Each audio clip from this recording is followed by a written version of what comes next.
That's very concerning.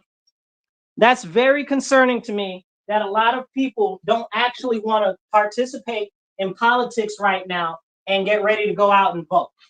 So even though I banged myself up on the way in here just to make sure that I was on time for you guys, let's get on with this show.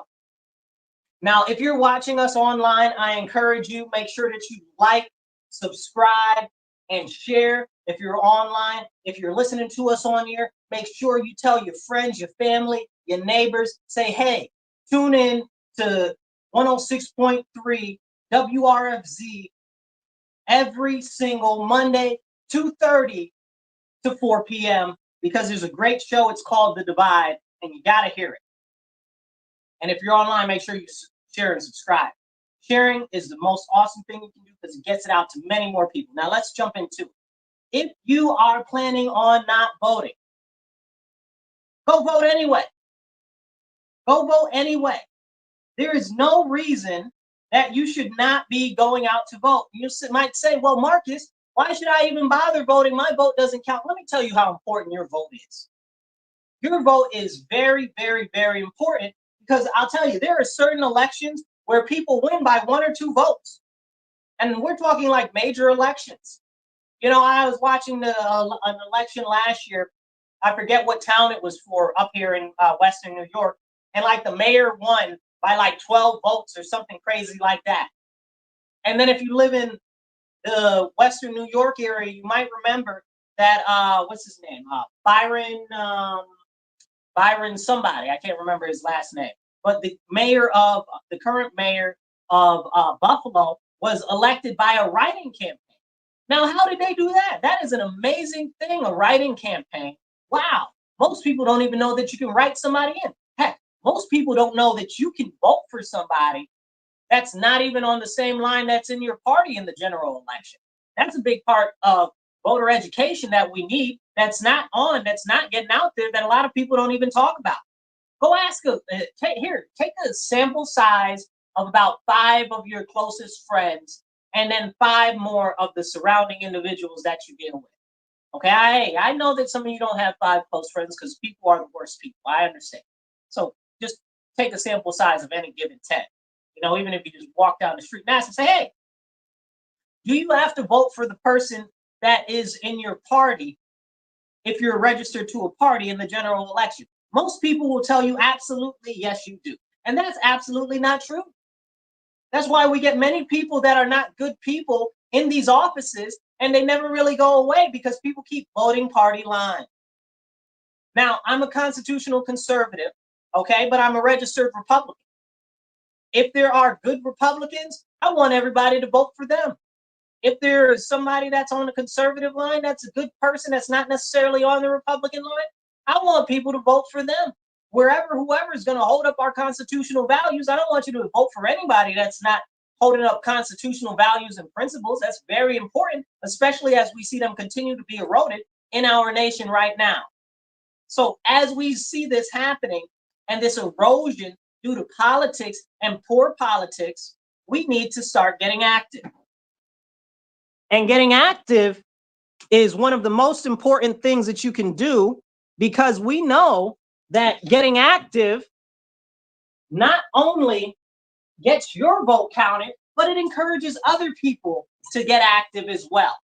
And that's one of the big reasons why I do this show. And I try to do my best to encourage all of you to get out and learn about the people who are running in your area, learn about what's going on locally, politically, and learn about how you can get involved on the local level. And that is my biggest encouragement to you. Get involved locally. Even if you register as independent, like you don't have to register as a party. I keep trying to explain this to people. And people say, oh, well, if you want to vote in the primary, forget the primary, bro. Forget the primary. If you don't think that a party necessarily has the values that you have, register as independent. Again, I'm a constitutional conservative, and I prefer you register as Republicans, because if you're a constitutional conservative, or if you believe in the Constitution and it should be upheld, and the Bill of Rights should be upheld, I think that you might just be a Republican. look into the traditional values, philosophies, and principles of the Republican Party. But so many people right now don't know what the Republican Party stands on or stands for, because the Republican Party does not do a very good job at advertising that.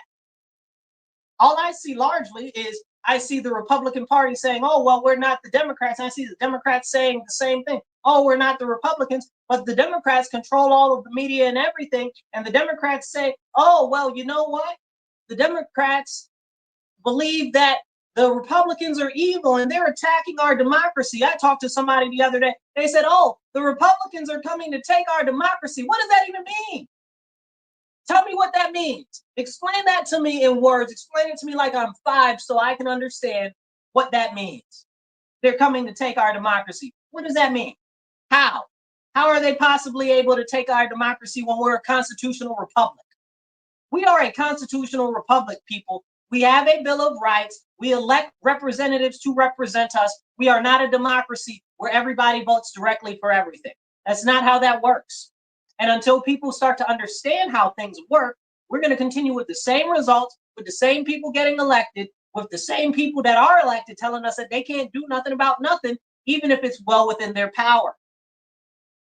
And I think I might have talked about this a couple of weeks ago, but I'm not quite sure. I'm running for state assembly, and the state assembly are the people who basically control the budget in the state. So if there's money that's not going where you want it to, that's them. Okay? If there's money and you can't see it where it is, or just seem to disappear, that's them. If it's laws that you don't like, that's them. Okay? If there's laws that you want to get passed or see if they can be amended or something like that, that's them. But a lot of times what they'll do is they'll advocate their authority and they'll say, oh, that's got nothing to do with me. Oh, I can't do anything. The best example I can give, and it's the most terrifying example. I was at a rally, memoriam, or whatever you want to call it, vigil, something like that. You figure out what you want to call it. A couple weeks ago, after a mass shooting, I didn't even really consider it a mass shooting. Like 5 people got shot, but I guess the definition of a mass shooting now is 3 people getting shot, you know? And I really consider mass shooting as if you hitting the people that you intended to hit, if you hitting extra people, that's not a mass shooting, maybe a casualty event, but not a mass shooting. But this is how they play with words to try to make you give up your firearms and to tell everybody that they need to take your guns, when the people that are doing these shootings and stuff like that, nobody is a legal law-abiding citizen. They're all criminals. Criminals gonna criminal. And then you want to take legal law-abiding people's rights away. So my opponent, Demond Meeks, is one of those people who wants to take away your ability to own firearms. Okay, he's put in, since him being in office for years, he's put in multiple bills that restrict the ability for law-abiding citizens to actually be able to defend themselves. And he's put his name on a lot of stuff to let criminals run wild. More so than that, the most concerning part is he's made it so that they refuse to amend the laws like bail reform and raise the age that are allowing criminals to run crazy and run rampant all across our city, county, and state. And it's dreadfully serious.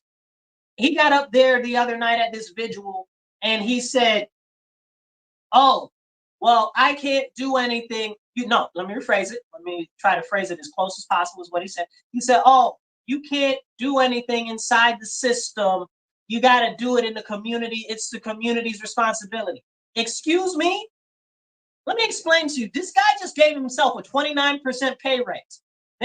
He just voted for a 29% pay raise for the people in the state assembly. And he got the nerve to come out in front of all these grieving people and to say that he can't do anything about the laws.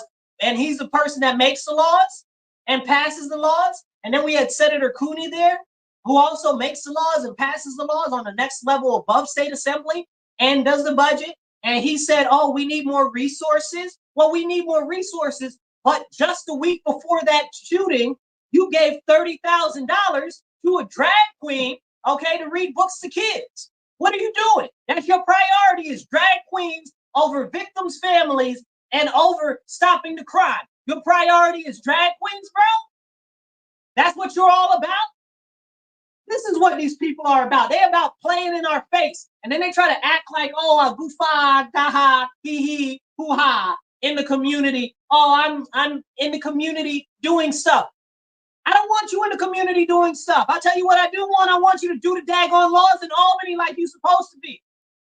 I want you in Albany passing laws that are going to actually improve the quality of life for the people that live in our district, instead of doing like Senator Cooney said and focusing on people from outside of the area to get them to move inside the area, when it's the people inside the area that voted for you. Man, listen. Listen. I might be a little roiled up right now because, as I said, I banged myself up real pretty good on my way trying to make sure that I was here on time for you guys, because you guys are the most important thing to me. You guys are so important to me because I know that you can make a difference. I believe in you. That's why I do this show.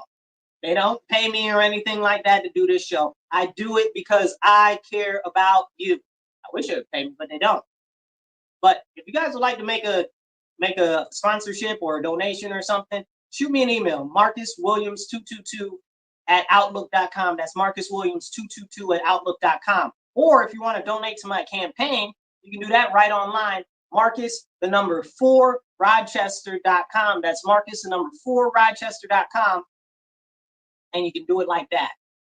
It's very important that it's very important to me that I'm able to encourage you that you can make a difference. And that's why I always encourage people, focus locally. Focus locally. Because locally is where you can make the biggest impact. The federal level, that maybe you can make a little bit of an impact, but locally is where it impacts you most and where it impacts you soonest at.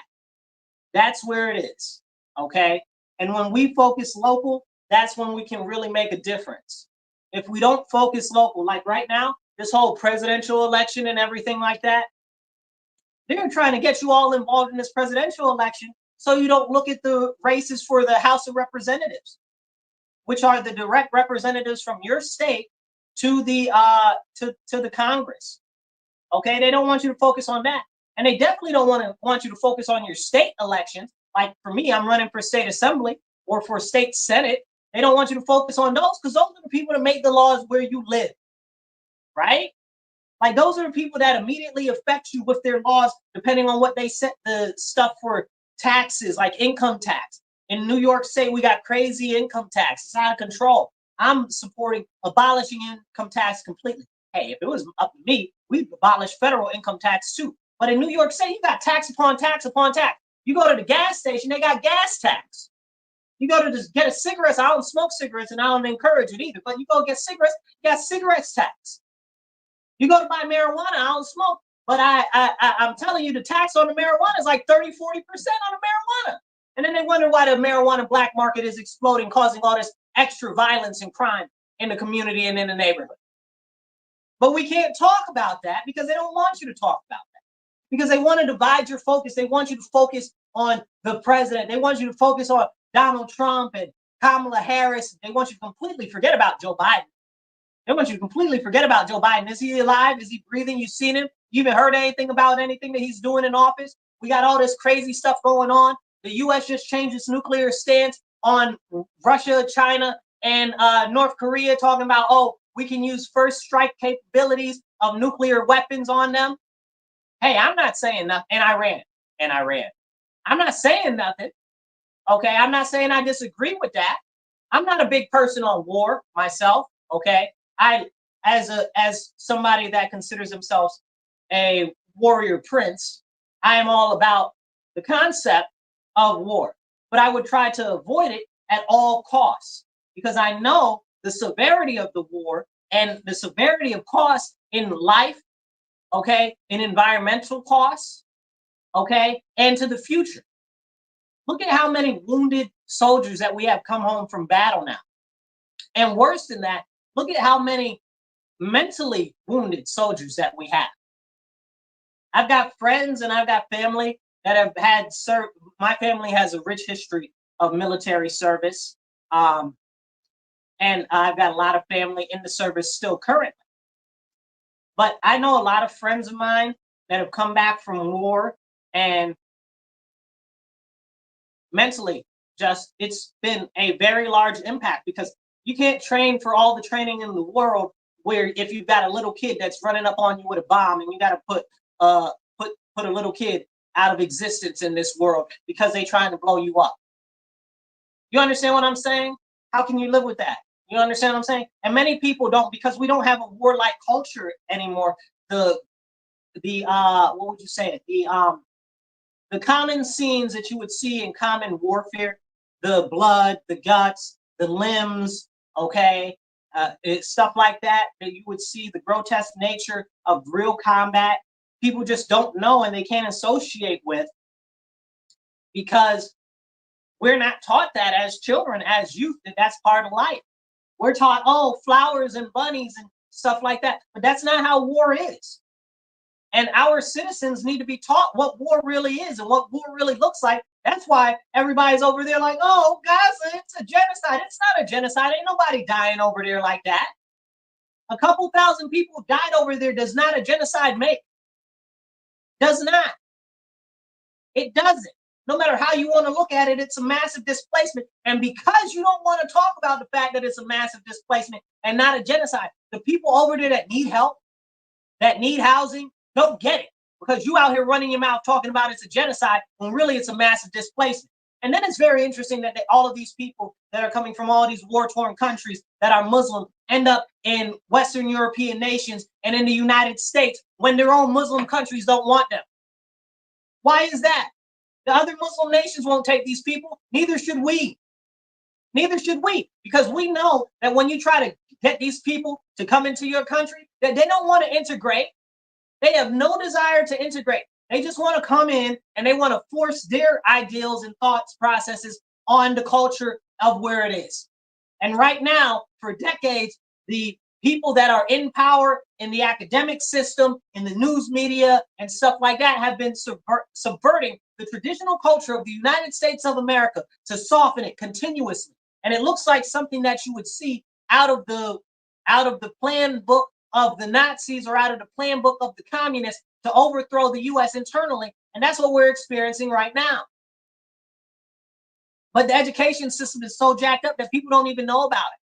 You know, today is the day of the 60th, I believe it's the 60th. Don't quote me on the number of years, but I believe it's the 60th celebration of the liberation of Paris from the Nazis.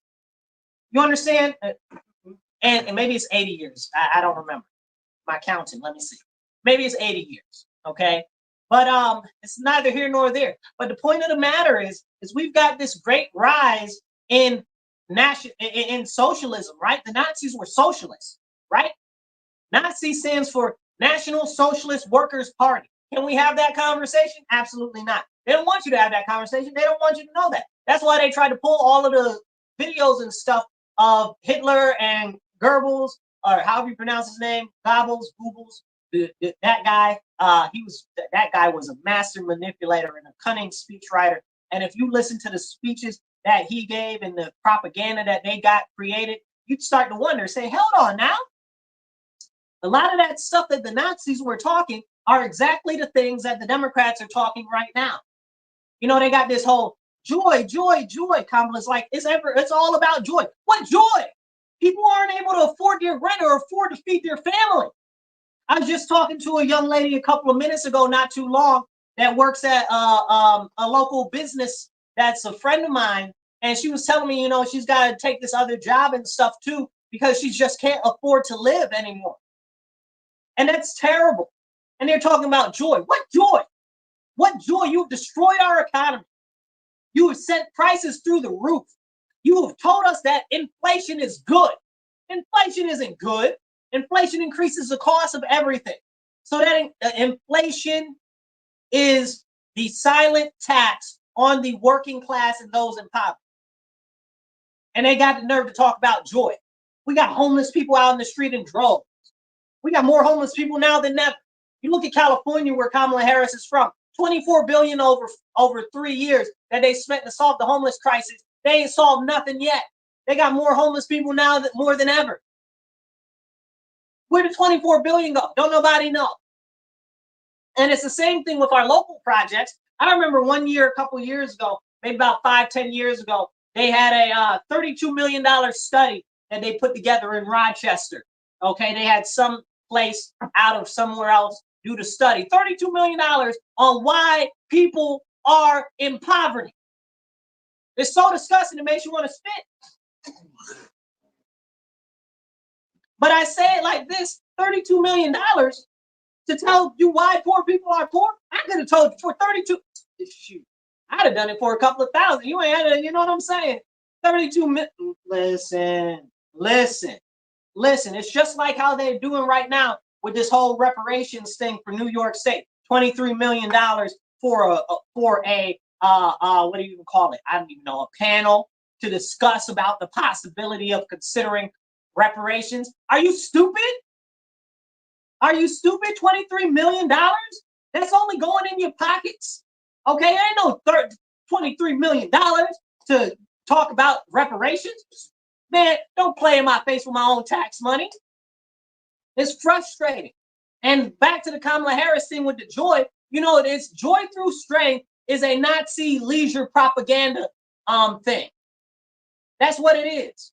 The Nazi leisure part of the party, you know, where they want to train people to go be strong and lift and pursue athletics and stuff like that, so that they be more fit, so that they be able to be more ready to be in combat, right?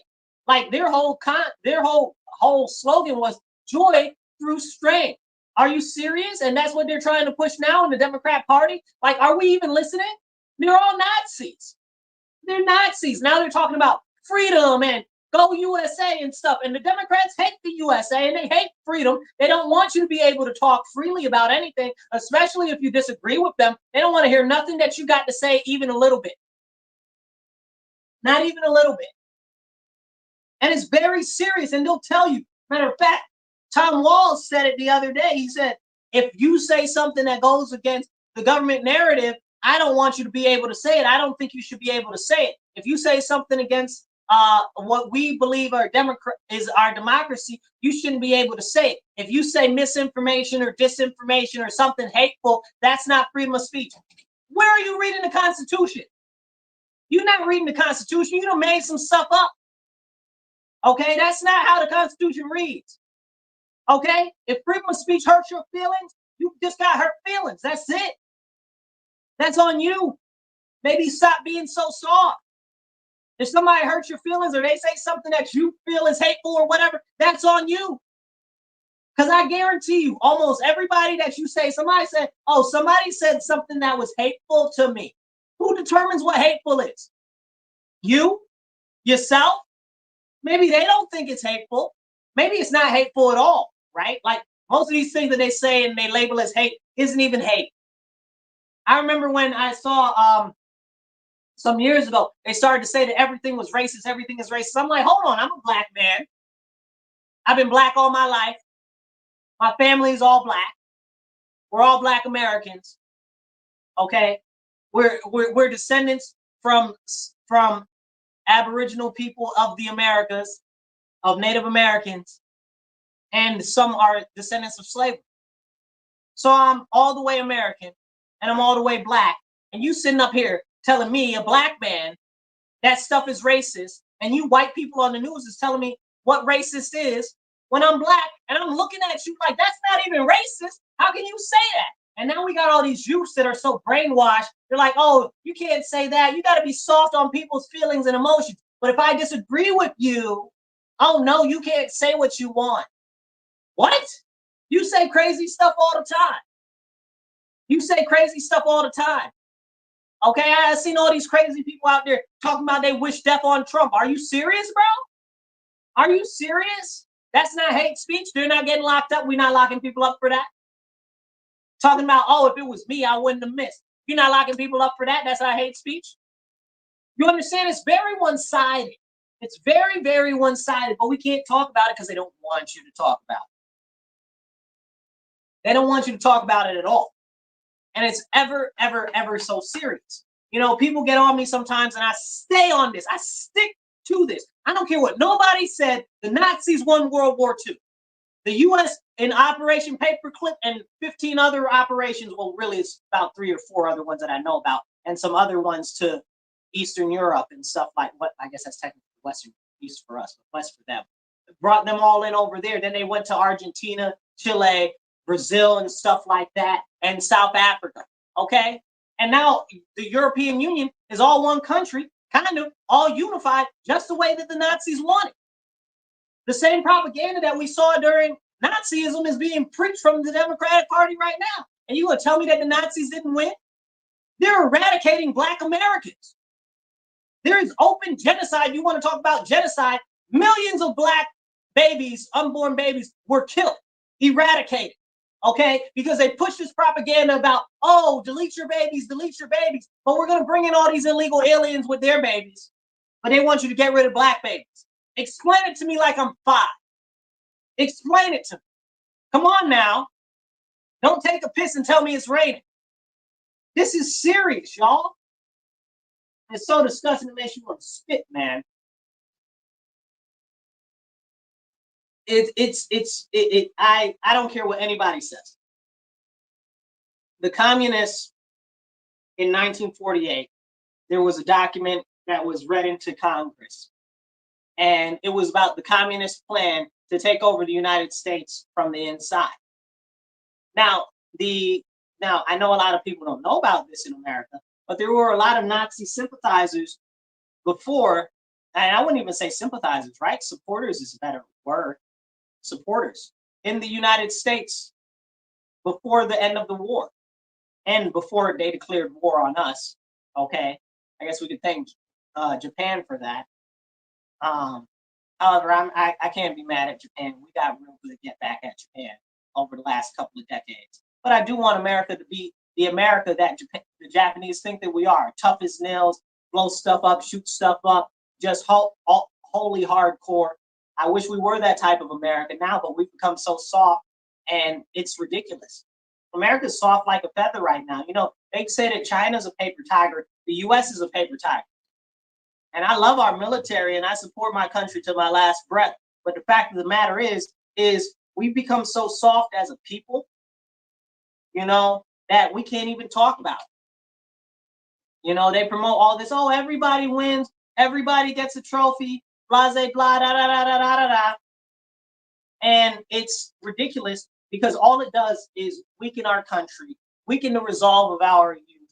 And somebody today, I was talking to them, and they were like, it's crazy to me that none of the youth want to join the military because of all of these people who made sacrifices for them, and they won't stand up for their country.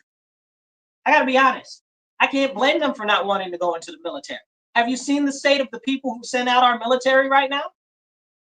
We got what did we gain militarily in the last couple of decades for the United States as a whole? You know, the soldiers can't take spoils of war. They can't take any pillage, you know, and they want to say, oh, well, it's against the Geneva Convention. I don't give a flying monkey's uncle what it is against or whatever. We're not a signee of the International War Crimes Court, so that can, okay? If our soldiers are fighting and dying and risking life and limb, they deserve not only to take territory in those countries, they deserve to take spoils of war, whatever they can get their hands on and bring back and send back. They deserve it all, okay? You know, somebody was telling me the other day, they said that they had a good idea. They said that if soldiers go to war, that they should get stock in, and for every deployment that they get, they should get stock in different military companies like Lockheed Martin and Raytheon and stuff, and Boeing and stuff like that. I said, you know, that's not a bad idea. Halliburton and stuff like that. That's not a bad idea, because only people who really benefit from all of these deployments and stuff are these massive, huge companies. Really, they're sending the U.S. troops over there to defend the interests of these huge multinational companies. Okay, that money isn't getting back to the troops. That money isn't getting back to the public. What'd you get from Iraq? You get any gold? All of that gold's still missing from Iraq. Where's Saddam Hussein's gold? Where's it at? Where'd it go? Where'd it go? Anybody get any? You know, I didn't get none. I got family that served there. They didn't get none of his gold. Where'd the gold go? Okay, what about Libya? Where'd his gold go? My man had the most gold reserves in the world. Where'd his gold go? Where'd the gold at? It's clearly not there. What about all the profits from the oil? Where did the profits from the oil go? Huh? Where did the profits from the oil in Iraq go? How about the profits from the oil in Libya? Huh? Where'd it go? We gonna talk about that? And that doesn't even get into other issues where we've expended soldiers all throughout the African continent. Don't even get me started on the rest of that. Don't get me started on stuff that we've done in Asia. Don't get me started on South and Central America. Okay? I don't know how we ever let Nicaragua go. No offense to anybody from Nicaragua, but we should have took over Nicaragua, just replacing what's his name? Noriega. Okay, that was stupid. We gave the Panama Canal back. Now the Chinese control the Panama Canal. That was stupid. We should have never gave Panama back. That was stupid. That was poor policy. And then people say, oh, well, imperialism is wrong. Shut up. Shut up your face. Imperialism is wrong. For who? For the losers, not for the victors. Okay, you want to talk about imperialism? The U.S. rebelled against Imperial England, right? Then we went on to conquer many lands and stuff like that. Okay, here in America, previous to that, we had many different Native American nations, right? They warred on each other, taking other people's territory and stuff. Is that not imperialism? We had whole empires here that conquered their other people. The Mayans, the Incans, the Aztecs, the Chippewa, the Iroquois and other people in different affiliations and other places that we don't even know because the what do you call them? The Smithsonian stuff has erased them from the annals of our history, which is a whole another conversation for a whole separate thing. I got beef with the Smithsonian and stuff too for erasing American history. Okay, that doesn't even go to talk about African history and stuff like that. It's a whole separate conversation. But it's really, really real and real serious what's going on right now. But we can't have these conversations because they don't want us to have these conversations. And if you're watching us right now online, make sure you like, share, subscribe. Make sure you're sharing. Make sure you're sharing. If you can hear my voice, if you can hear my voice now, share it. Share it right now. Right now. No lines, no waiting. Go share it. Like, subscribe, and share. And if you're listening to us on the radio on WRFZ 106.3, make sure you tell your friends, family, and even your enemies. Tune in Mondays, 2:30 to 4 p.m. and listen to The Divide with Marcus C. Williams. We are here. We are in the house. We are talking about important things that you might not hear discussed anywhere else. Tune in. Now, back to the rest of the show. As we are moving forward here, and we're talking about this imperialism, right? People will say imperialism is bad. I'd like you to show me one of the major nations that hasn't been imperial. Let me rephrase that. I'd like you to show me any modern nation that isn't an imperial nation and hasn't been. Well, what do you define as imperial nation, right? Taking of territory. All of these nations have taken other people's territory. There isn't, I don't think, one nation that's been a nation since the beginning of time that hasn't taken somebody else's territory or had their territory taken. So all of these countries, all of these nations, all of everybody has always been, well, imperialistic, colonizers, every single one of them. So when you tell me that, oh, you're against colonization and you're against this and you're against that, show it to me. All of these people out here as a Native American, as a First Nations person, okay, I like First Nations more than I like Native American a little bit sometimes. It just sounds cooler. I don't know what about it is. But that's what they call Native Americans in Canada, right? Not here in the U.S. But I really like First Nations. I like that a lot. But technically, we're not even Native American. We're American Indian. All of our treaties say American Indian. Okay, and I take that. I like that a lot. Because oftentimes you'll hear me say that I'm feather, not red dot. And Kamala, she's red dot, not feather. Okay, that's a whole separate conversation. I'm not getting into that part yet.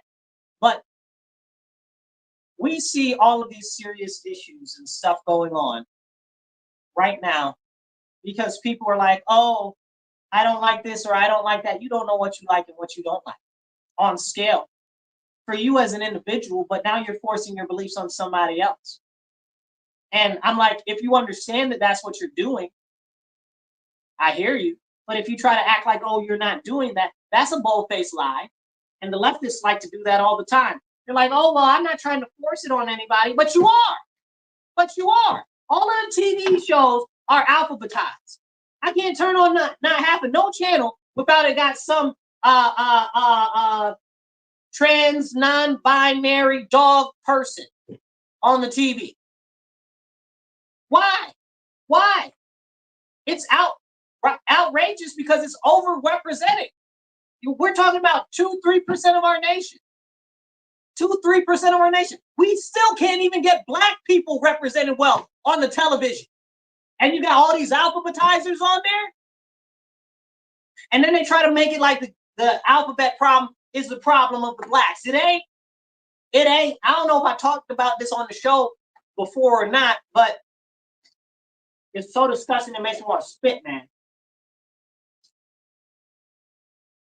I don't know if I talked about this on the show before or not, but about a week ago, they tried to say that all of the L, the G, and the B are now trans. That there is no more lesbian, gay, or bisexual. All of those are subsections of trans.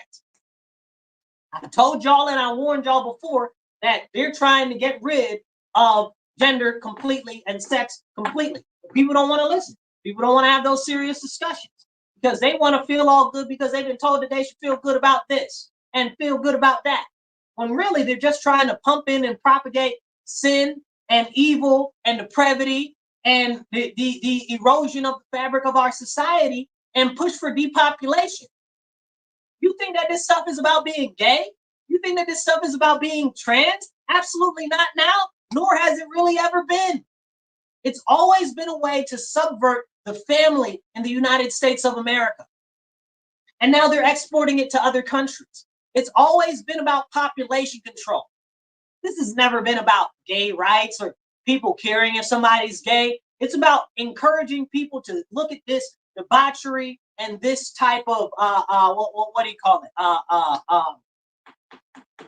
What's the word? I can't remember the word. Not what is it?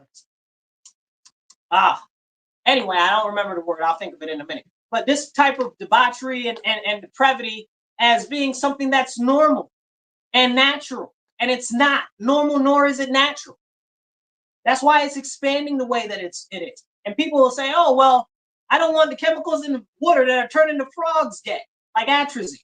You know, like these drugs that are being pumped into the kids and the youth, because all of the women now are on these birth control pills, and the birth control gets into the water, and you drink the water. So now you're creating all this extra estrogen, and now you got all these soy boys running around, and now they're telling you not to eat meat. So now you're even more feminine than you were before. And then they're telling you that being gay is okay. So now you're like, well, maybe I feel like a girl today, and da-da-da-da-da-da-da. Also, happy National Women's Equality Day. Okay, while we're at it. I'll save that for a little later. But with all of this alphabetizing and stuff like that, it's never, ever been about being gay or not being gay or equal rights or any of that. It's always been about eroding the family because they don't want you to have kids. That's why we're struggling with our population right now. The world is facing a depopulation crisis, and we're on the verge of extinction, according to the scientists. If you believe the science, right? Trust the science. Trust it when it's in when it's in your favor, I guess, right? When it says something else, you don't want it. But y'all want all of these illegal aliens to come in here with their kids, but you want Americans to delete their babies. You make it make sense to me. Out here propagating, saying, oh, well, delete your babies, oh, get a vasectomy and all of this stuff. You know, one thing I haven't heard them say, snatch out your ovaries, get a hysterectomy. I haven't heard them say that yet. You know why they're not saying that? Because they prefer that you get abortion than you get a hysterectomy, because they can make money off of the baby's body parts and the baby's cells, because they can sell them to companies and they can get paid for it because the companies are going to do experiments and stuff on it, because that's what they do. This isn't hidden secret information. Like, I'm not saying anything that isn't widely available and widely known. It's just that they don't talk about it. You can go look it up. Go look it up.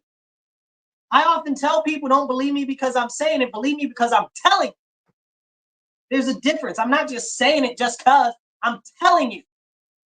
And that's very important. A very important distinction. It's so frustrating. I encourage you all. It's hot outside. Please stay hydrated. I'm going to take a sip of this water right now because I am thirsty and it is quite hot in here.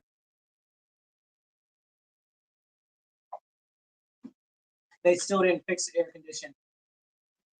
Make sure that you drink water and stay hydrated. Not the tap water though, because that's filled with atrazine and all types of other drugs that's killing the people and destroying their ability to have fertility and stuff like that. But then we look at what's in the food and everything like that. Then that's a whole nother conversation about all the chemicals and stuff that they spray on the food, put in the food, and it's crazy. It's absolutely crazy. I look at it, we go back to talking about the issue of the U.S. changing its nuclear doctrine and its ability to be willing to use first strike capabilities against Russia, China, Iran, and North Korea. And then China came out, like, because that happened last week. China came out a few days ago, and they were like, "Oh, that's mean. You can't do that because you're bigger and you're badder than us. So you can't do that." Why not? Why not? China be over in the Philippines messing with them. China be over in the waters in Vietnam messing with them. China be messing up their boats. They be taking their land. They be messing with Japan and all of that, taking all of these people's stuff. And they be like, "Oh, well, no, it's okay. It's okay. Everything is perfectly fine." Everything is not perfectly fine. Why would you possibly think that everything is fine? Nothing is fine with what China's doing over there. And then if you look what China's done in Jamaica, can we talk about how China has basically colonized all of Jamaica, kicking the Jamaicans out of their area? They own all of the roads in Jamaica now. The Chinese do. Go look it up. Like, I can't make this stuff up. Ask somebody from Jamaica. Like, this is real, true stuff. And we can't even talk about it. And this is a very, very, very, very serious issue. And for me, it's something that people don't really look at. If we look at what's going on in Nicaragua right now with China, if we look at what's going on in Mexico with China right now, it's a very, very serious thing. But nobody's willing to look at it because people are so focused on their day-to-day travails, because that's what they want you to be focused on. They don't want you to be focused on anything else in the world, because perish the thought that you actually might know what's going on in the world. You know, because then you might be able to make better decisions long term. You might be able to select better candidates who are running for office. You might be able to do a lot of things that you can't do now because they try to, I guess you would say, control the way you think and quarantine the way you think. You can only think within inside these parameters. And you'll see it expressed by the different use of language that they use to form different sentence structures and different propaganda pieces. Again, going back to this whole new framework of joy. What is there to be joyous about? What? Explain it to me. Aside from being grateful to God for the glory of his grace on our lives every day, that he let us arise to see another day. Aside from that, what is there to be joyous about? These elites that are in power are continuing to confiscate any level of wealth or any level of property that you have. They want to completely eviscerate private property ownership. They don't want you to be able to defend yourself. They don't want you to be able to express your First Amendment rights, like freedom of religion. If you're Christian, they don't want you to be able to preach the gospel. They don't want you to be able to redress your grievances with your government. They don't want you to be able to go and talk at meetings and stuff like this, to actually engage with your elected officials that are supposed to represent you. They don't want any of that. They don't want you to be able to go out in the public spaces and say, "Hey, you know, I question what the government is doing." They don't want that. They want to silence you. They are stripping you actively of your First Amendment, of your Second Amendment. Again, they don't want you to be able to bear arms, because they know that when they start to clamp down, if you decide, "Hey, I'm not with it," that you might be able to put two in them, and they don't want you to have such an ability. And anywhere that we look throughout history, when they have confiscated weapons, there has been massive death. We look at the Pol Pot regime in the Khmer Rouge over there. We look at the communist takeover and the Cultural Revolution. We look at what you call it, the I don't remember what the thing was called over there in Vietnam and Thailand. And well, Thailand was the killing fields in the Khmer Rouge and all that. But you know what I'm saying? Like all of those countries over there in South Asia that ended up trying to be communist for a little while, that didn't really work out. I think the only one that's left over there that's still communist is actually outside of China, right? And is Vietnam. I think that's about it over there. But all of the African nations that tried that, Okay, all of that went terrible. Saying you start giving up your arms and stop resisting, they just railroad you and they kill all your people off. Millions and millions of people have died.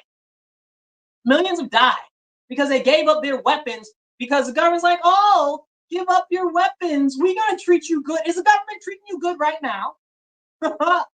Is the government really treating you good? I'd like to know. If somebody believes that the government is treating you good and you're watching us online, please leave a comment online. Tell me that the government is treating us good. Tell me that they're not trying to confine and control our food supply, that they're not out here telling you that you should eat less meat, that they're not pushing hundreds of thousands of farmers out of business by their policies that they're putting in because they want to control the food subs. Okay, tell me that Kamala Harris didn't just get up the other day on the TV and say that she wants to put in government price controls, which is something that is a Soviet style of communism. Hello, hello. Somebody tell me that the government is treating you good. Tell me, show me.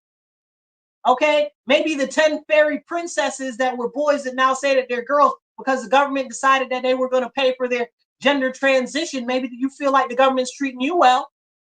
But how's your pocketbook look anyway? They still taking money out your pocketbook regardless. They might have gave you all these surgeries, but you still can't afford to live because everything's so daggone expensive. Come on now. Tell the truth, shame the devil. Because all that this is depravity, deviance, and pure evil. That's what we're experiencing right now. We're experiencing evil being incepted into every fabric of our society, and then them trying to tell us that evil is good. I feel like the Bible says something about that. That they would call, at one point, you will come to a point where they call evil good and good evil. And that's what we're seeing right now. And they'll be mad at you if you call evil out. You can't even say, no, that's not good, or no, I don't agree with that, and that's evil. Tell me who the government is treating good. The illegal aliens, because they're giving them $13,000 a month to live here? They giving you $13,000? They ain't giving me $13,000. My own city pays $10,000 to anybody that's going to move here for a job. I've owned multiple businesses here, employed multiple people here, okay? Tens of people here, okay? Not hundreds, but about 100 people at one time that I've employed before. And these people, and it's crazy, they ain't never give me no money in this city. Where my money at? I want my $10,000 for myself. I've worked here, I've lived here my whole life pretty much. Where's my $10,000? Huh? And that's just my city trying to move other people in here. That ain't talking about the money that the state is giving these illegal immigrants, illegal aliens, excuse my language. I'm sorry, I didn't mean to call them immigrants. They're not immigrants, they're aliens. An immigrant is somebody that actually goes through the appropriate process to try to get into the country. And a migrant is not what these people are, because migrant means that they're moving from inside the country to another part inside the country already. That's not what we're experiencing. These are illegal aliens. They're giving them $13,000 and stuff a month. Now in California, they're giving them zero down interest loans and $30,000 to buying a house. $30,000, bro. The housing crisis right now. Can you afford to buy a house right now where you live? Can you? Would you like $30,000 to help buy yourself a home? Because maybe you're going to have to go through the southern border and come back in illegally and say, no, it's no speaker to English, okay, to get this $30,000 in zero down interest. Do they not act like they know that the homeless crisis is ballooned, as we talked about earlier in California? Now they're trying to do the same thing in New York. They already did a similar thing in Maine.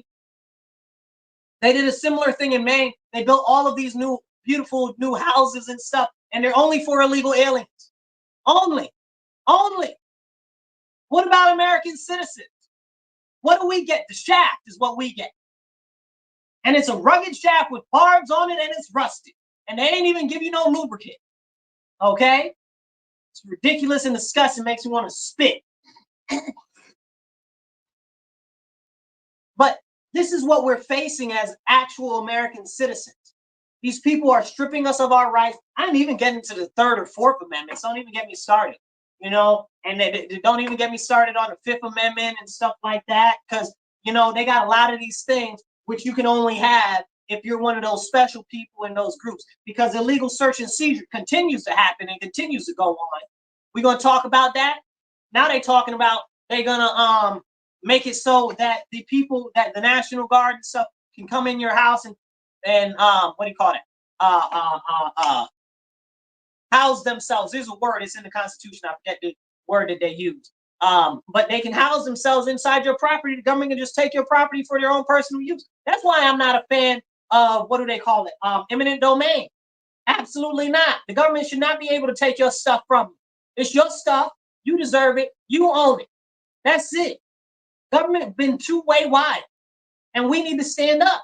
And we need to get active. And we need to start on the local level. Because this whole confusion with the president and the president nonsense, okay, that's a distraction from local politics on the state level where the laws are made that are going to impact and affect you every single day.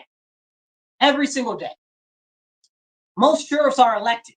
That's an important role for people to have. We need to be making sure that we get constitutional sheriffs in these sheriff's positions. These local elected officials, we need to be making sure that the city and town council members are people who actually believe in the Constitution, who actually believe in serving the people instead of serving themselves and private interests.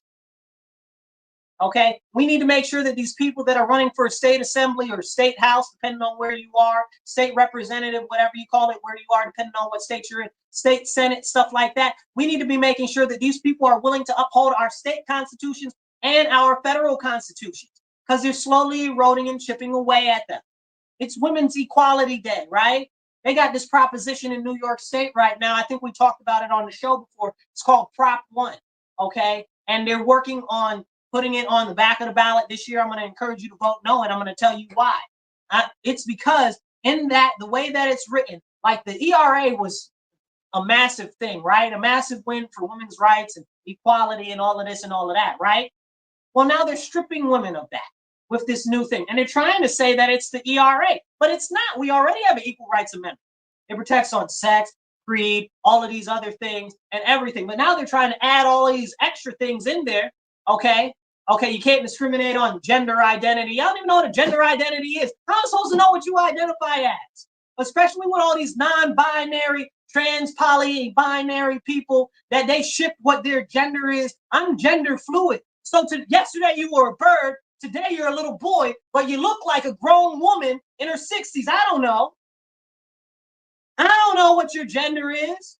If I call you an Afarian yesterday, and now today you're talking about that you're a 5-year-old boy and you want your pamper change, and I say that I call you what you said that you were called yesterday, and now you're something different before. Now I can't say that.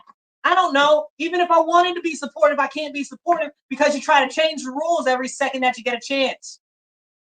It's crazy out here.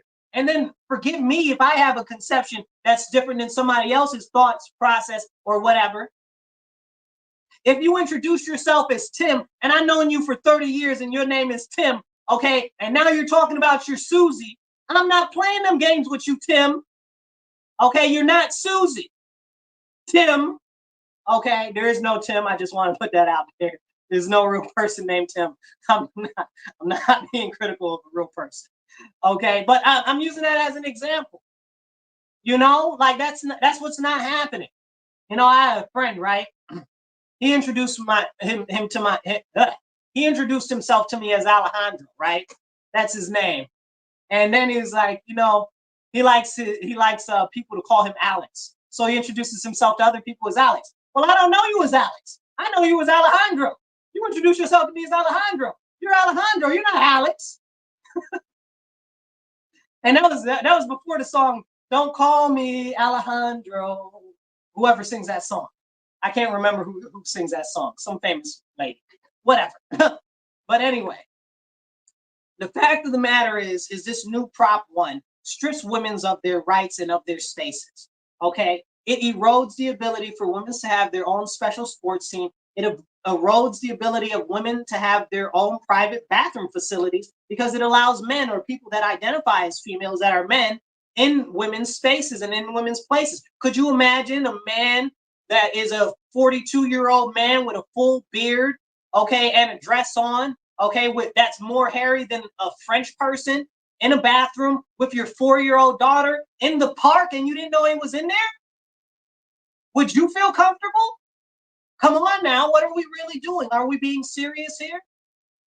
And there's more things that Prop 1 does aside eviscerate women's sports and make it so men can play in women's sports and stuff like that. It's terrible. But people are out here propagating it like, oh, it's good, it's good, it's good. What is it good for? Nobody. Nobody. How the song go? What is it good for? Absolutely nothing. Say it again. Okay, ain't nothing but an omen for the Undertaker. Okay, that's all that it is. All that it is setting us up for very bad stuff. Okay, that's what this crazy Prop 1 is. And don't even get me on how the part that it has in there where basically, essentially, that anybody of any age range could consent to anything. That means that your 11-year-old daughter could consent to intercourse with a 45-year-old man. Okay? That means that your 12-year-old son could consent to intercourse with a 62-year-old man. Okay? Are we having those conversations? That means all of these female teachers that out here are catching cases for having sex with these little boys now, it would be okay. That would be okay. Because you can't discriminate on age anymore. But we have laws that discriminate on age, like you can't smoke, right? I don't know what it is now. Maybe it's 25 now. You can't smoke till you're 25 or something like that now. Alcohol, you can't drink till you're 21. Driver's license, you can't get till, I think it's 18. Maybe that's 21 too now, whatever they're trying to change it to. They keep doing weird stuff. Okay? You got all of these things. And all of that, essentially, you wouldn't be able to have any of those things. You know?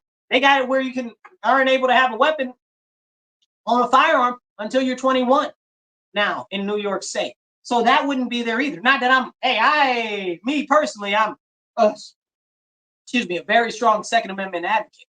Okay. So I think that you should teach your children respect for firearms and other weapons, bladed, dull, and otherwise, very early on, so that they know not only how to defend themselves, but how to operate around those weapons in case they ever encounter them. Okay.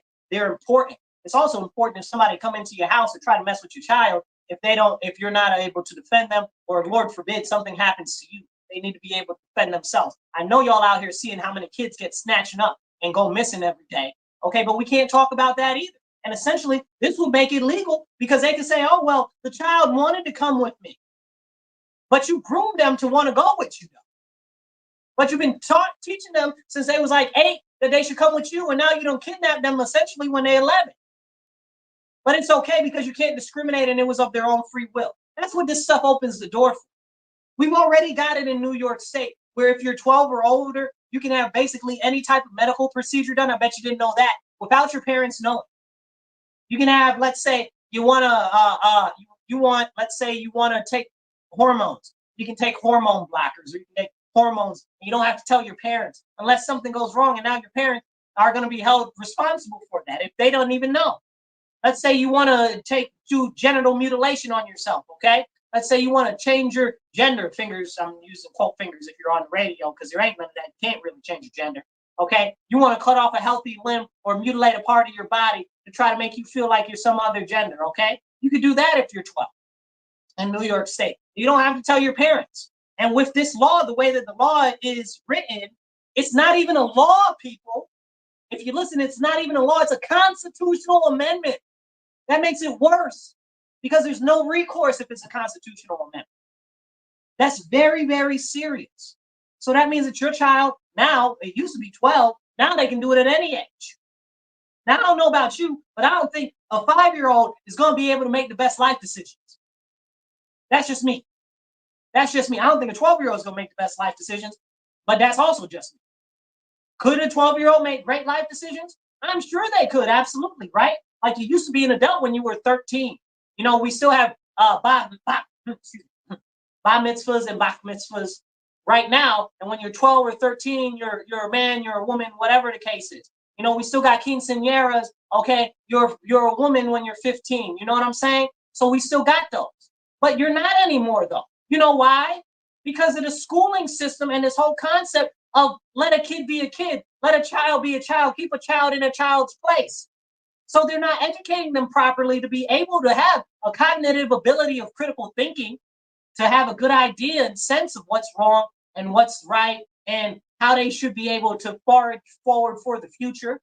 Okay, they've stolen that from these generations. That's why if you go and you look at, like, even in Europe, right? Even in Eastern Europe, you got a 13-year-old there is more of a man than 21-year-olds over here. You go to the Middle East, a 13-year-old there is more of a man than a 21-year-old man here. Some more than 36-year-old women and men, you know, and it's so disgusting. It makes you want to spit. It's frustrating because this is what's being done.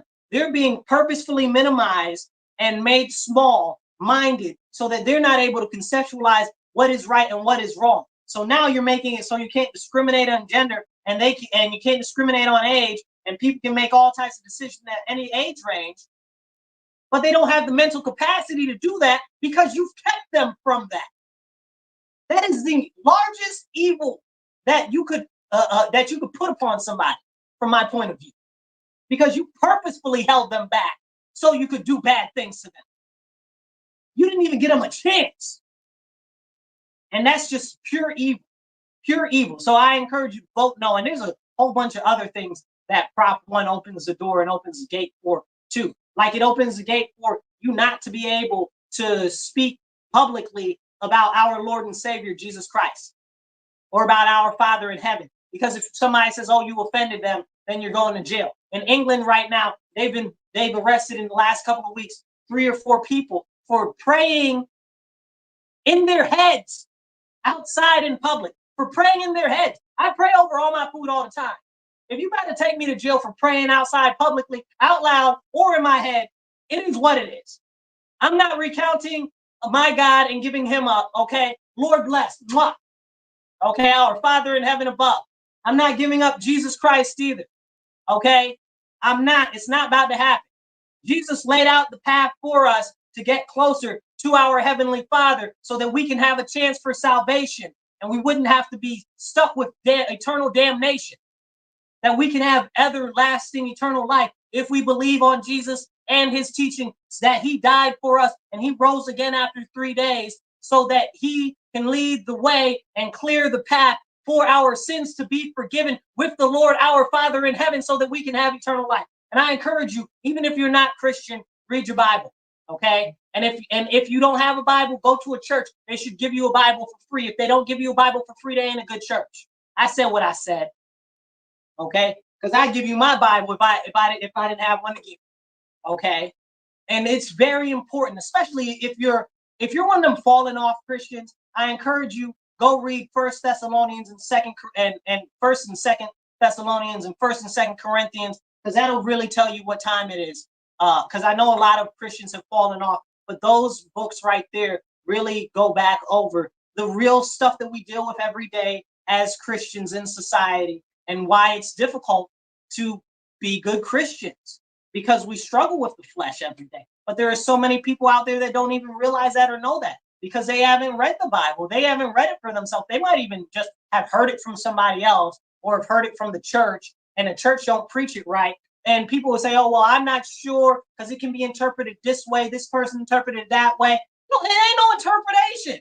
What's the interpretation? The Bible, it's in chapters and books and verses. You understand what I'm saying? The verse is it exists in the context. I'm going to steal that from Kamala for a minute, right? It exists in the context. You got to exist in the context of the context. So what it is the context of the whole book, right? Like if I'm saying First Thessalonians, for instance, it needs to be in the context of the First Thessalonian text, right? And then it's broken down into chapters, which most of the original manuscripts weren't broken down into chapters. So you really have to understand the whole context of what's going on there. And it's there if you read it. That's why I'm not very keen on certain churches just taking and cherry picking verses. I'm not very big about that. When I hear somebody read one verse, I want to read the whole chapter to see if I can get the context of what's going on. Because I don't know. I don't know what I don't know, right? Unless I'm very familiar with that book. I mean, shoot, this is six books. I mean, and then that's including if you don't include like Maccabees and other parts if you're Catholic or whatever the case is. Okay. All the other, what they got, 73 books, something like that. I don't even remember. A lot. 84, I don't know. I'm making up numbers now. Excuse me, my Catholic brethren. I can't remember. That's on me. Okay. But we don't have the Apocrypha in Protestant Bibles anymore. Okay, we haven't since like the first writing of King James. Like that was like the last time it was published. The Apocrypha was part of the Bible. But it's neither here nor there. The point being that what's happening and why I'm encouraging you guys to read the Bible is because I know a lot of people feel empty on the inside. Like that's why they decide, oh, I don't feel comfortable with my gender. Oh, I don't feel like I'm welcome anywhere. Oh, I need to join this group of socialists, or oh, I need to join these alphabet people because they're the only ones who are accepting of me. Okay, that's not true. You need to turn to the Lord our Father and accept him into your heart. That is the void. That's why you join all these groups and you still don't feel fulfilled. You still don't feel fulfilled because it's the absence of the presence of the Father in your soul, in your heart. Welcome him inside you. Pause. I know that sounded a little bit dirty, but you get the idea in the context, okay? Because we're existing in the context right now. And it's real. But people, we can't, they're trying to make it so we can't talk about Christianity with this Prop 1. You know, but you can talk about Islam all you want. You can talk about Judaism all you want. But if somebody gets offended because you said something about the Christian Lord, okay, it's a problem. It's this whole problem. And that's a big issue. Because that's not freedom of speech. That's not freedom of religion. And we need to have that conversation. But again, they don't want you to have that conversation. One day I'm going to go through a show and just going to talk about all of the Bill of Rights, the whole 10, each one, and just run down on them and how they're trying to eliminate each single one of them. Because that's what it is. That's exactly what they're doing. Speedy trial, where's that at? Okay? We got people sitting in jail for so long, it's crazy. Okay? And I'm a lock them up person. That's who I am. Lock them all up. Lock all the criminals up, okay? That's who I am. So when I tell you that they're not getting a fair and speedy trial, that means a lot. That is a big, serious statement. They're not getting their, I don't care whether I agree with somebody or don't agree with somebody. As Thomas Paine said, I will fight for somebody's rights and freedoms as much as I would fight for my own, even if I don't agree with them. But in America right now, that has been lost. And other people don't care about your rights and freedoms. They care about them being so right and so righteous. That's why we must stand up. We must stand up and we must speak up. For me right now, I look at it as though we need an American revival, a return to our traditional roots, to our traditional values, a return to our Constitution, our founding documents. That's what we need a return to. We need an American revival because right now we have gone so far from the course of our nation. The globalists are taking over everything and they're convincing you that it's okay. And it's serious. I'm going to encourage you guys to drink water. I'm going to drink some water right now. Stay hydrated. It's hot out there. Water is important.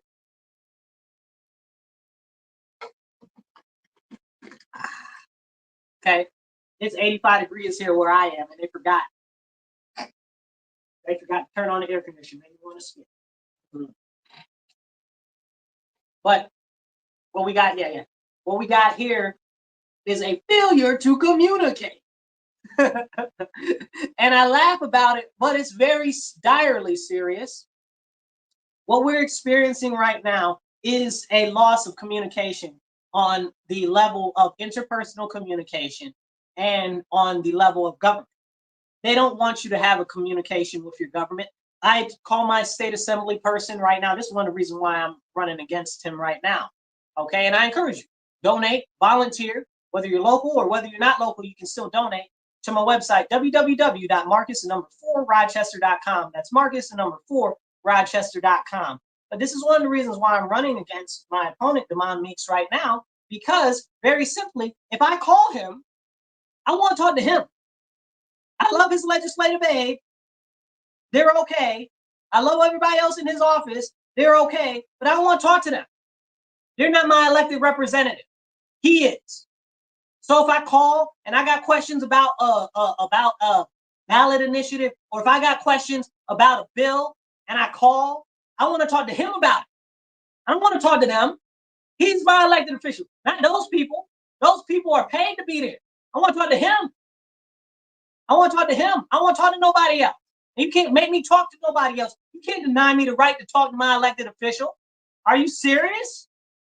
Then when you talk to these people, legislative assistants and all, they don't even know what's going on with the laws. They don't know. I'd be like, did you read such and such law? No. But your homeboy is a signatory on it. He's a co-sponsor. You ain't read the daggone law? What's going on here? They don't know. He don't know. His name on the daggone thing. What are we doing here?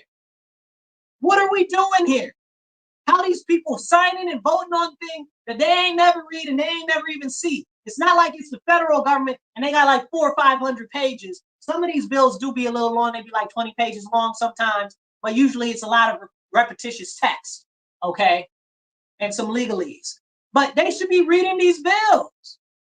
You're getting paid to read these bills, to vote on these bills, to propose bills for your best of your constituency. What is going on? My computer. Listen, let me tell you about the district that I live in, and this is why it's so important to me. We got the most drug overdoses and the most violent crime in the whole county.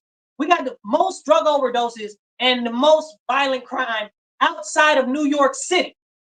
Outside of New York City. And then if you do it per capita, we're right up there with them. That's crazy. That's crazy. And that's in my district. What has my elected official been doing? Okay, for the last 4 years they've been in office. It's gotten worse, not better. Explain it to me. And that's not even talking about how the costs have skyrocketed to live.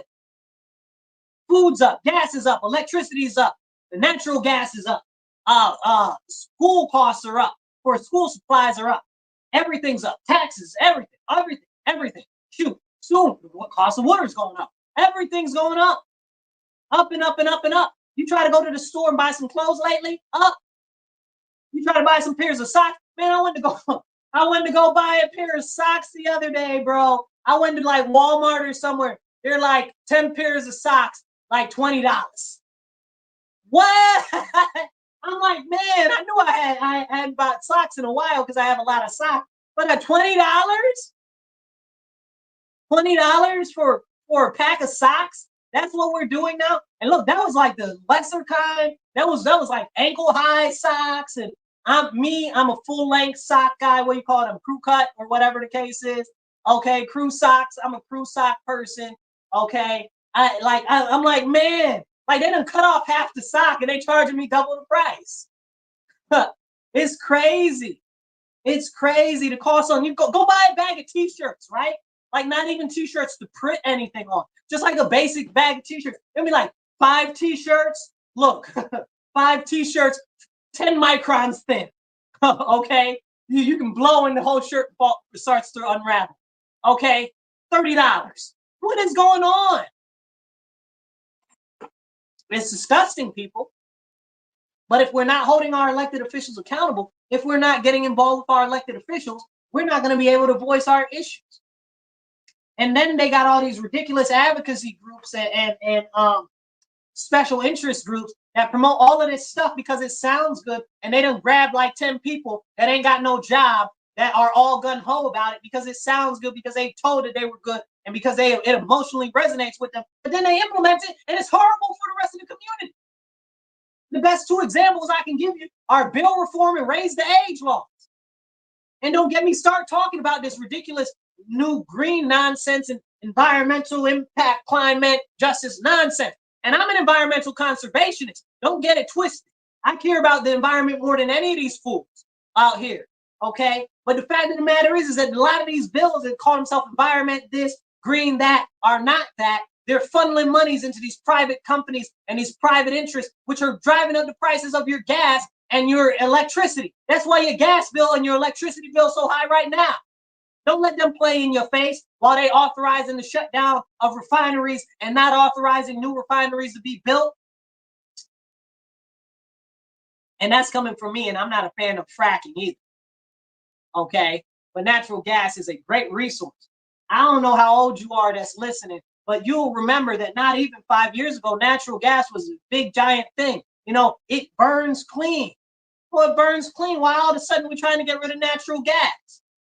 You understand what I'm saying? It's a plentiful natural resource. It's a plentiful natural resource. Why are you trying to get rid of it? We got this eternal flame up here in New York State, not far from where I am. I want to say Is that one in Litchfield, or is it? I don't know what.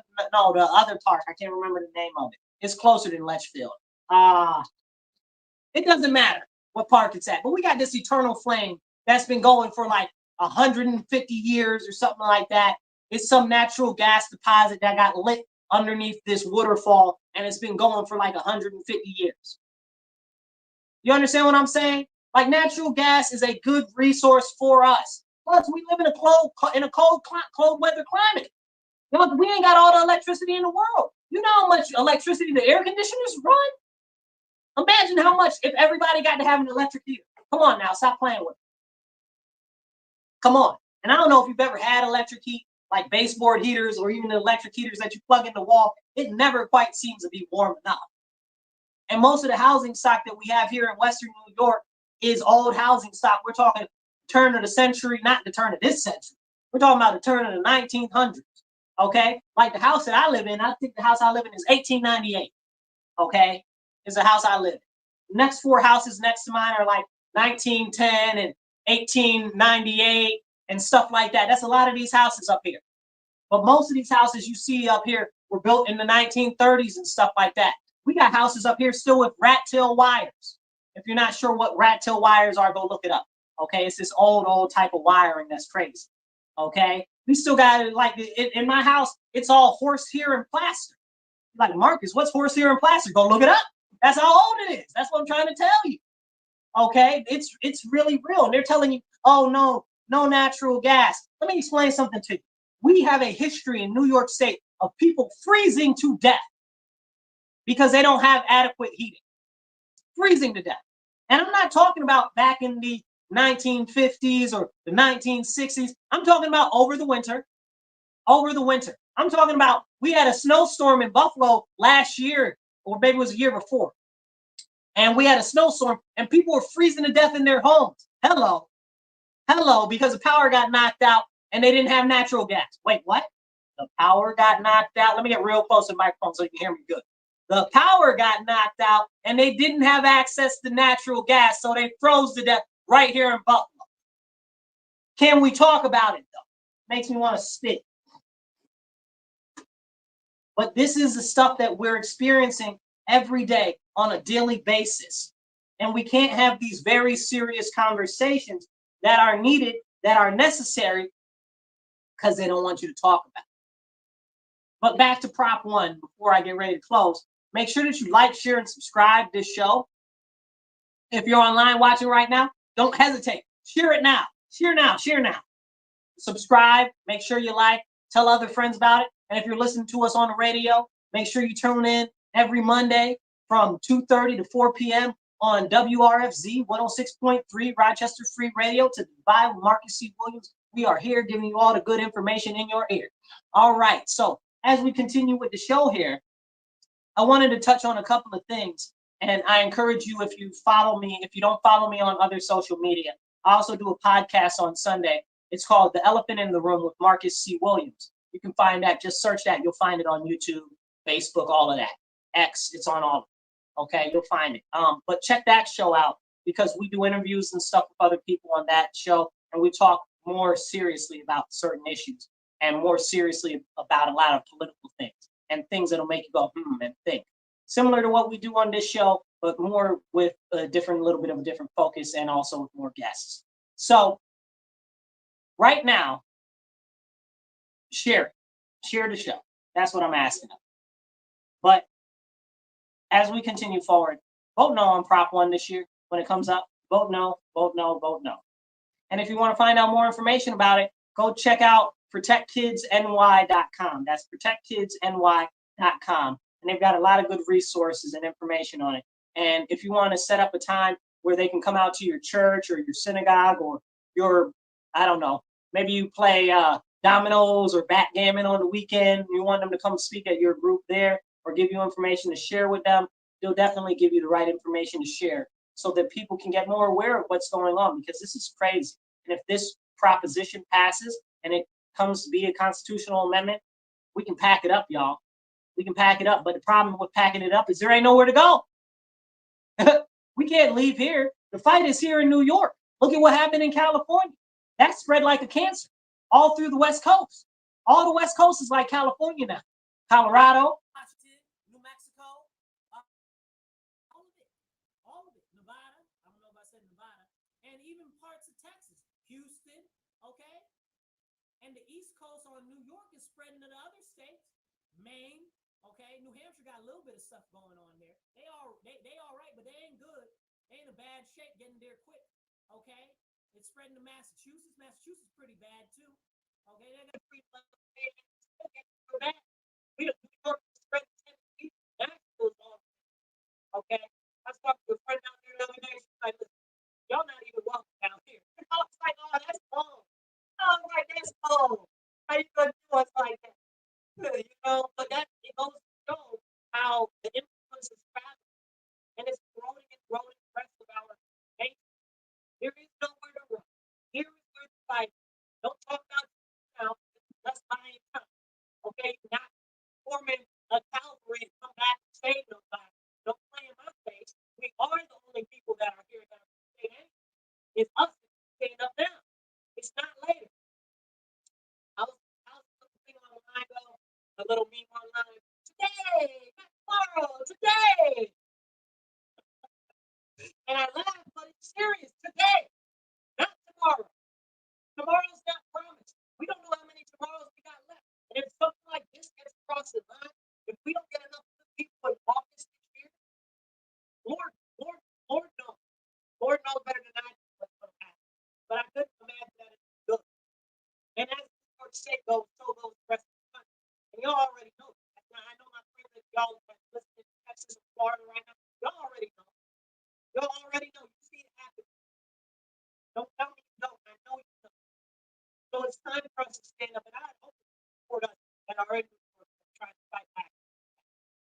And if you guys would like to sponsor this show, put a couple of buckets in the bucket. Give me an email, Marcus Williams at outlook.com. Marcus Williams at outlook.com. Even if you want to come down, carry on the program, that's Marcus at outlook.com.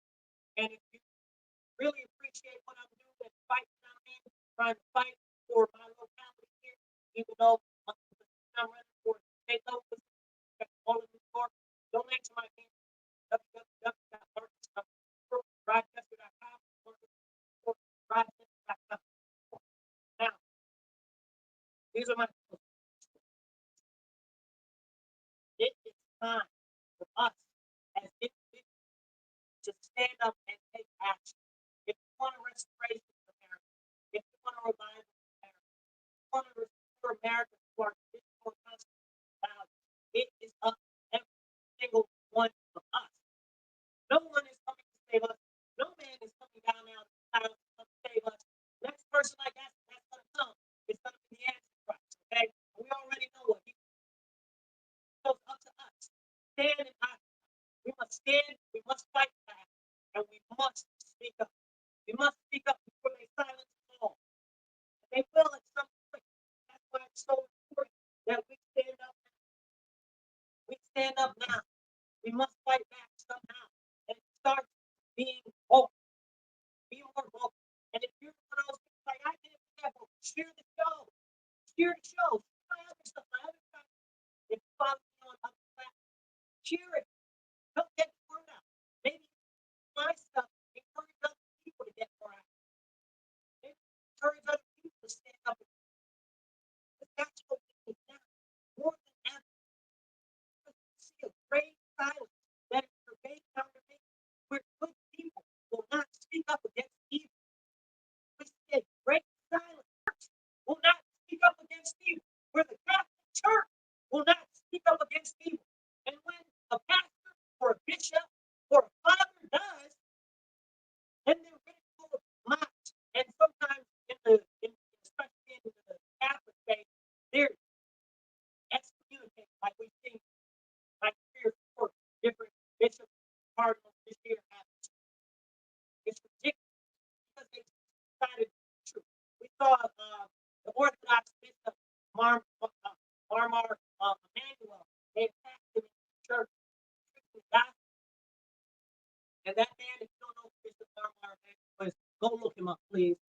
just that man is the most truest of Christians that could be a Christian.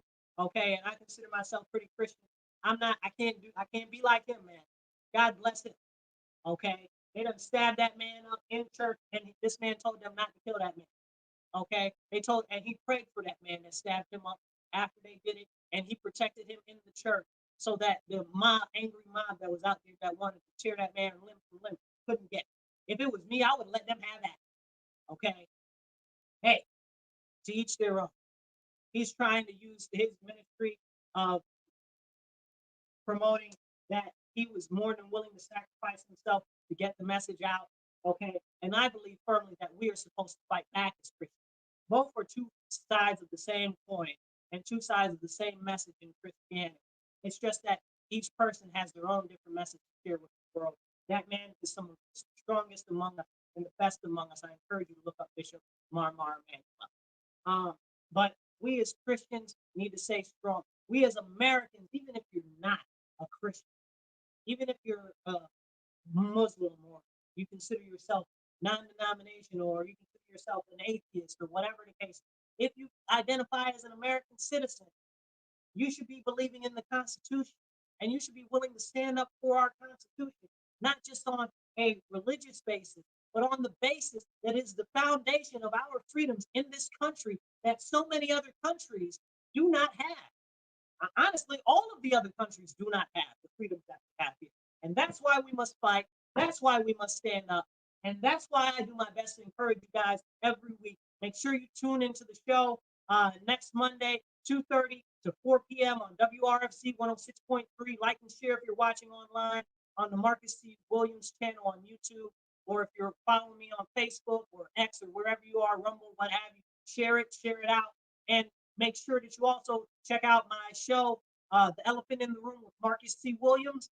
It's a podcast that I do every Sunday, 6:30 to 7:30. Check that out. You can search that online. You'll find it. You guys, remember, stand up, speak up, and don't shut up. Take action.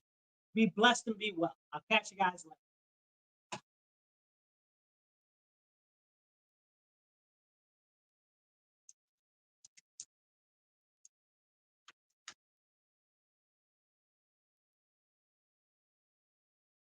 All right, guys. I'll catch you guys later. I'll see you later.